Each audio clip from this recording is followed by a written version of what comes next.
Inilabos ni VP Sara ang tangkang pag-aresto sa kaalyadong si Senador Bato de la Rosa. Nagpasaklolo naman ang kampo ni de la Rosa sa Korte Suprema. Narito ang agenda report ni Ched Gatchalian. Ayan binatikos na naman po ni Sara Duterte yung ayun yung alam mo yon yung 'di ba nagkaroon si Bato ng warrant of arrest. Oh, si Sara Duterte po ang alam lang po niyan, mambatikos ng mambatikos. Dahil kulang po sa utak. 'Di ba? Oh, hindi po nag-iisip. 'Di ba? Dahil itong si Sara Duterte po ay isang malaking kahihiyan, no, dito po sa ating bansa. Bobong Vice President, ang alam lang ay mambatikos, hindi mo na ina-analyze. Kung teka lang, tama ba itong warrant o hindi? 'Di ba? Basta yung gusto niya, mambatikos lang ng mambatikos dahil wala pong utak ang ating Vice President Sara Duterte. Oh, 'di ba? Puro lang lakwatsa yung ginagawa. Ano daw, parang may reunion sa The Hague, kaya todo iyak. Lumabas para matanggal sa Senate President si Soto. Lumabas para maaresto. Lumabas para matanggal, no? Parang nagamit po si si Bato de la Rosa, no? Kasi para lang makaboto siya, para matanggal si Tito Sen. Hindi pala niya alam, yung paglabas niya na yon, may kapalit pala yon. 'Di ba? Yung pala aarestuhin po si Bato de la Rosa. 'Di ba? May warrant po pala. So, good luck sa'yo. 'Di ba? Bato, i-push mo na yan. I-push mo na yan, insan. Yeah? Magagaya ka kay Trillanes. Alam mo si Trillanes, saan inaresto noon? Diyan po sa Senado. 'Di ba? So, good luck. Good luck. At kaya nga matapang po si Trillanes na i-push po ito dahil alam niya po yung proseso Dahil sa kanya po mismo, nangyari yan noon. Siya po inaresto po sa loob ng Senado. Tuloy po natin ito, mga pre. Hindi pa po nakakapag-like dyan like, share, subscribe po tayo, mga pre. Salamat po kay sa nag-like. Ayan, sa nag-like po sa ating Ang hirap pong basahin ang pangalan nyo. Tuloy po tayo. Wait lang.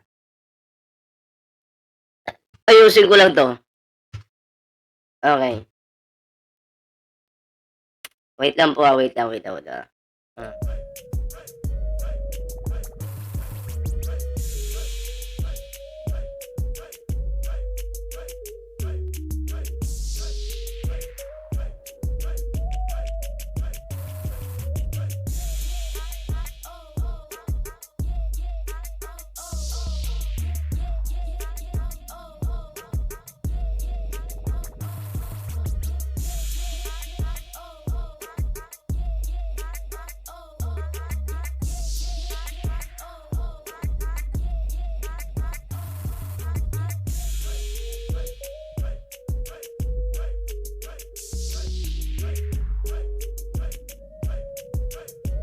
Okay, adyakitan nga natin to.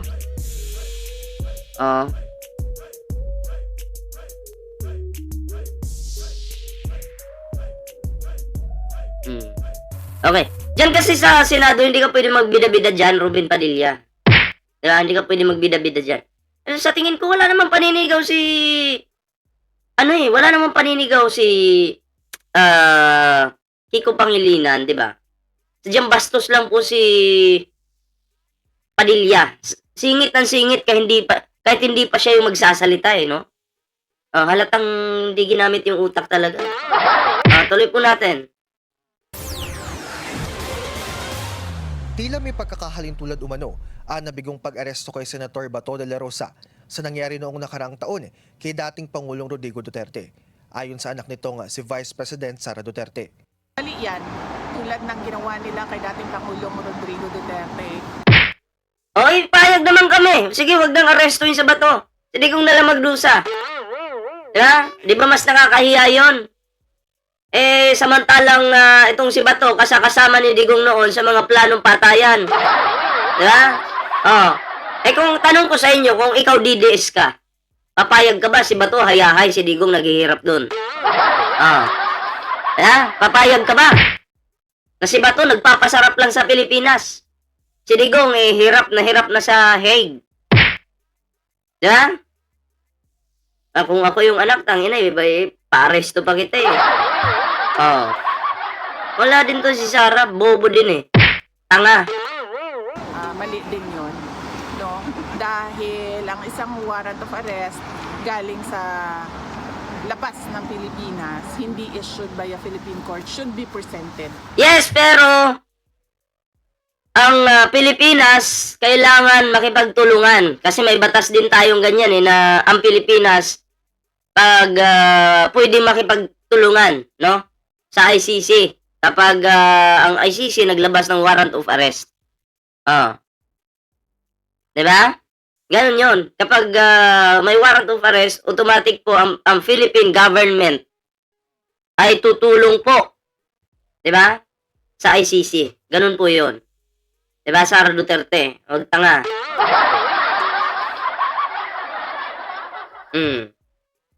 In a Philippine court. Tikom naman ng bise sa nangyaring Senate coup na sinasabi ng ilan ay maaaring konektado sa kanyang impeachment trial. Well, wala naman kasi kung ano yung liderato sa... Tanong ko sa inyo, ilang araw na po ito nasa Hague? Siya po ba'y nagagampanan pa yung kanyang pagiging vice president? Sige, ilang araw na po itong bobo na to nasa Hague? Ako hindi ko na mabilang. Baka kayo nabibilang nyo po, paki-comment nga. Ilang araw na ba? Pinapasahuran po ito ng taong bayan. Pero tamad. Diba? Diyan ka na lang kaya tumakbo sa Netherlands, Sara Duterte. Sa Duterte Street na tinatawag nyo. Akalain nyo, pati yung Netherlands. Inangkinin nila yung street doon, naging Duterte Street na. Inangkin na po nila. Sara, kailan ka babalik ng Pilipinas? Nagpa-practice ka na bang magtago? Sign na ba ito ng pagpa-practice mo? Di ba? Baka sign na yan, Sara. Sabihin mo naman sa amin. Di ba? Umamin ka naman, sabihin mo, ako'y nagpa-practice na magtago. Ako'y dito lang muna sa Netherlands kasi in case ma-impeach talaga ako dyan sa Senado, matuluyan ako dyan sa Senado, at least nakalabas na ako ng bansa. Baka ganun siguro. Di ba? loob ng Senado, no, desisyon yon ng mga senators kung ano yung kalabasan ng kanilang botohan. Kung ano yung kalabasan? Mali! Kung ano yung kalalabasan? Pati sa pagtatagalog, tanga-tanga si Sara. Diba? Kung ano yung kalalabasan. Hindi yung kung ano yung kalabasan. Boba. Diba? Ano to? Anong kalabasan? Kalabasan sa imong naong? Oh. Anong kalalabasan? Hindi kalabasan. Hoy! Wala talaga to. Bano talaga. Ay desisyon yon ng karamihan. Habang nananatili si Bato sa Senado, nagpasaklolo naman ng kanyang kampo sa Supreme Court. Humihiling ito ng temporary restraining order laban sa arrest warrant ng ICC. Kinondena rin ni Attorney Israelito Torreon, legal counsel ni Bato. Go ahead, Trillanes! ICC ka ng ICC! Gusto mo sumama ka pa sa pag-aresto sa akin! Ay, shoutout po kay Muntintinig ha. Support po natin yung kanyang bagong YouTube channel na meron pong ilang followers. Bago po ito, bago niyang YouTube channel mga pre, no? Support po natin. Ayan. Ang pagtatangkang hulihin kahapon ng NBI ang senador, maging ang pagdating ni former Senator Antonio Trillanes na anilay isang private citizen lang. Hindi rin daw valid ang ICC document na hawak nito dahil hindi ito naipresenta sa local court. Pero isang guro ang nagtungo rin sa Korte Suprema ngayong araw. Sa isang petisyon, sinabi ni Barry Tayam na dapat ideklarang null and void ang Senate Resolution number 44 na nagbibigay proteksyon kay Bato. Dapat din daw utusan ng Korte Suprema ang PNP, CIDG at NBI na arestuin na ang senador. Sa konstitusyon, pagamat binibigyan po ng immunity ang mga legislator natin, ay sumobra po yung limitation na yun or meron, hindi naman po kasi absolute yun. So tingin ko, hindi dapat ginagawang sanktuaryo ni Senator Bato de la Rosa ang Senado kasi ito ay nakakadungis sa dangal ng institusyon. Habang hinihintay ang desisyon ng Korte Suprema, sinabi ng kampo ni Bato na hindi nito kinikilalang warrant of arrest mula sa ICC at tinawag din ng senador na fabricated umano ang kaso ng mga kritiko niya at ng mga Duterte. Para sa agenda, Alam nyo, kahit legit po yung warrant of arrest, ang depensa lang naman ng mga DDS dyan, or Bato de la Rosa, o ng kanyang legal team, hindi valid yan. Oh, yan ay panggigipit lang. Diba? Alam mo ba to, hindi mo sana mararanasan yung ganito. Kung noon sa panahon ninyo, panahon ng tatay mong bulok, ha? Ay hindi ka sana bida-bida, hindi ka tapang-tapangan, na alam mo yung pati mga mahihirap pinagpapapatay ninyo. Oh? Naalala mo yung sinabi ni Digong? Miyembro ka ng Davao Death Squad, kaya kailangan kang managot. Hindi pwedeng sabihing joke yung sinabi ni Digong. Diba? Hindi pwedeng, kasi seryoso po yung usapin dun sa hearing. Diba? Senate hearing po. Oh. Hindi pwedeng sabihing joke-joke lang yun. Ano kayo, puro na, kung ganun pala, dyan sa Senado, puro na lang joke, ganun. Lahat ng sasabihin ni Digong joke. Hindi pwede. Kailangan, seryosohin po talaga yan, yung mga statements po ni Digong. Diba? Seryosohin ng taong bayan at ng ating gobyerno. Siyempre, siniseryoso nga yan ng ICC Diba? Kaya hindi pwedeng sabihin, hindi ka miyembro ng Davao Death Squad. Okay? Pag sinabing Davao Death Squad, pumapatay ng tao yan. At alam mo yan, Bato de la Rosa. Diba? Oo, kaya mahiya ka. Tingnan mo muna yung sarili mo. No? Manalamin ka. Huwag mong gagamitin yung Diyos. I swear to God, yung mga paganyan-ganyan mo. Batukan kita Diba? Anong I swear to God? Sumama ka na sa ICC, hindi ka namin kailangan dito. Diba? Wala talaga to si Bato, no? Para lang magmukhang anghel, yung demonyo, gagamitin yung salita ng Diyos. Hindi na nahiya. Diba? Hindi na po nahiya itong si Batong kapal-kapal ng kanyang batok. Wag na yung pagmumuka at itong si Sara Duterte, pinagtatanggol pa. Si Bato. Diba? Ngayon, eto, pag-usapan naman po natin, isingit natin itong bobong vice president natin. No? Eto kasi, sinasabi po ng iilan dyan, na paninira daw po yung mga sinasabi po natin or sa pangkalahatan sinasabi ng lahat para kay Sara Duterte, no? Alam nyo, hindi po yan paninira, di ba? Oo. Nasa katotohanan lang po tayo, di ba? Hindi naman po tayo papayag na magpe-fake news din po tayo. Gagaya tayo sa mga DDS. Anong pinagkaiba natin sa kanila kung ganun tayo? Di ba? Eto hindi mo ito pwedeng sabihing inggit lang sila o paninira lang yan.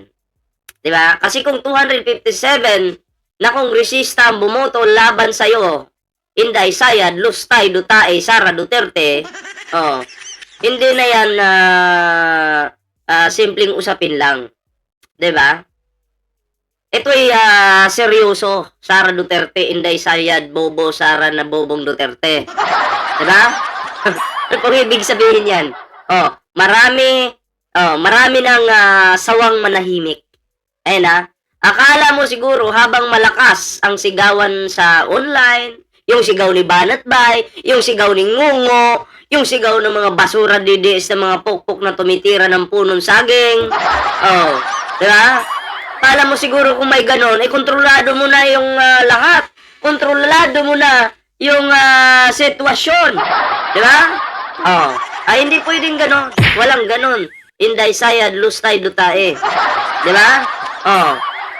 Eto pero iba po yung totoong laban. Okay? Sa loob ng gobyerno. Okay? Iba po kasi yung online lang, Facebook lang. Iba po yung talagang sa gobyerno na, di ba? Doon po, walang epekto ang mag-aangas ka, magbibida-bida ka, di ba?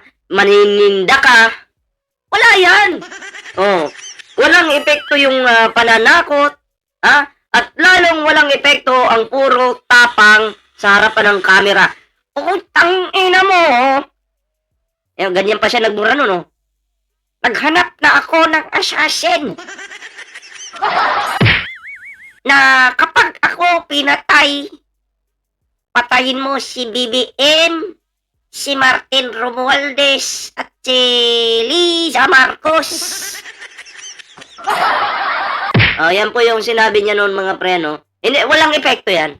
Pag gobyerno na, yung iyong kalaban. Diba? Kasi may kasabihan po tayo mga pre, wala pong nakakataas sa batas.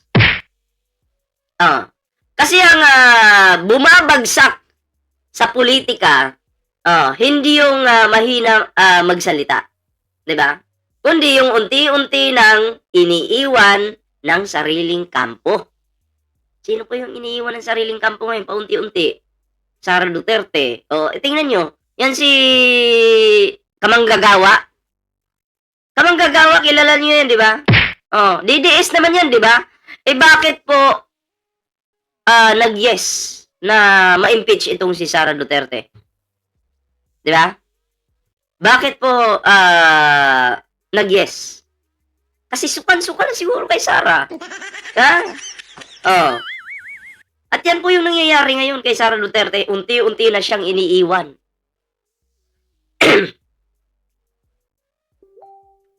Ng kanyang mga sumusuporta sa kanya. Yung dati mong kakampi mo noon, ano sila ngayon? Tahimik na. Diba? Kasi pag nagsalita pa yung mga yan, baka lalo kang masaktan. Diba? Yung dating todo depensa, parang nagtatago na. At yung iba, halatang ayaw talagang madamay mga pre. Kaya yung ginagawa nila, tahimik na po sila. 'Di ba? Nananahimik. Masakit ba, Sara Duterte? Nasasaktan ka ba? Idaan mo na lang sa tagayan. 'Di ba? Sara Duterte, kumuha ka ng isang buong gin, pukpok mo sa ulo mo. Diba? Huwag ka nang tumagay. Pukpok mo na lang sa ulo mo. Diba? Para pag yan ay nawasak sa ulo mo, ma-realize mo na ang tanga-tanga mo pala. Diba? Ma-realize mo na wala ka patlang silbi. Diba? So, yun po yung ating reaction dito, no? Kaya Sara Duterte. Nakakahiya itong taong ito, itong bobitang ito. Diba? Kasi iba pala kapag ikaw na yung pinagpapaliwanag. Ikaw na yung inuusisa. Ikaw na yung hinihinga ng sagot. Hindi pwedeng puro galit lang, mura-mura lang, paninira lang, issue-issue lang. Hindi pwedeng puro pa-victim lang.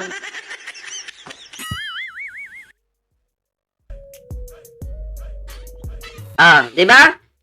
Dahil habang sinasabi mong malakas ka pa, ang numero mismo ang sumasampal sa realidad. 257. Hindi yan maliit. Hindi po yan na kulangot na bilang, no? Ito'y malaking bilang po ito. 257. Sara Duterte. Yan ay isang babala. Diba? Isang babala na walang sumusuporta sa'yo. Diba? At kung akala mo, matatakot pa rin ang lahat sa apelyido mo. Diba? Mukhang nagkamali ka yata. Yung apelyido mo, ang takot lang dyan yung kapwa mo tanga. Diba? Ang apelyido mo, ang tingin namin dyan, mababa. Diba? Oh. Siguro noon, nung hindi pa naglabasan yung baho mo, Sara Duterte, at ng iyong pamilya, wala sanang problema, 'di ba? Kaso, nung nalaman po namin yung sekreto nitong simpleng bilyonaryo na pamilya, umayaw na tayo. Sabi ko nga sa sarili ko, hindi ako susuporta sa magnanakaw. Kasi kung bayad-bayad lang pala, tangina, dapat nag-Duterte na ako. Ang daming pera doon. Ha? Ang daming pera doon. Kung ganun pala, suportahan ko na lang si Duterte, si Sara. Kaso na, tangay. Ang hirap. Tanga, magnanakaw, inutil. Pass tayo dyan. Ha? Kayo mga pre, ano po yung inyong reaction dito? Ayan comment down below. And syempre, share this video. May TikTok po tayo dyan mga pre. Ayan, so next topic po tayo mga pre.